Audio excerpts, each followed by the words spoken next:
தனியார் ஐடி நிறுவனங்கள் மற்றும் அரசு துறை அதிகாரிகள் ஆகியோர் கலந்து கொண்ட சைபர் பாதுகாப்பு தொடர்பான கருத்தரங்கு சென்னையில் நடந்தது. சைபர் குற்றங்களினால் ஏற்படும் சவால்கள் மற்றும் மிரட்டல்கள் குறித்து விவாதிக்கப்பட்டன.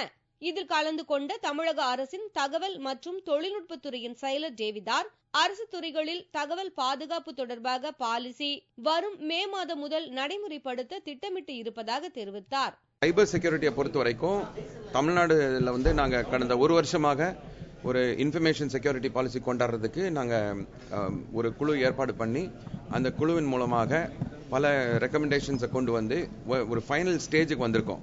மே மாச கடைசிக்குள்ளாக இந்த இன்ஃபர்மேஷன் செக்யூரிட்டி பாலிசியை நாங்க ரிலீஸ் பண்றதுக்கு நாங்க ஏற்பாடு செய்யறோம்.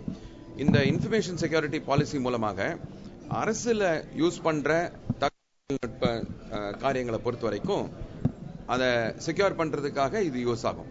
இதன் மூலம் அரசு துறைகளில் உள்ள கம்ப்யூட்டர்களில் ஏற்படும் ஆவணங்கள் திருட்டு, ஆதாரங்கள் அழித்தல் உள்ளிட்ட பிரச்சனைகளில் இருந்து அரசு துறைகளை காக்க முடியும் என்றும் அவர் தெரிவித்தார்.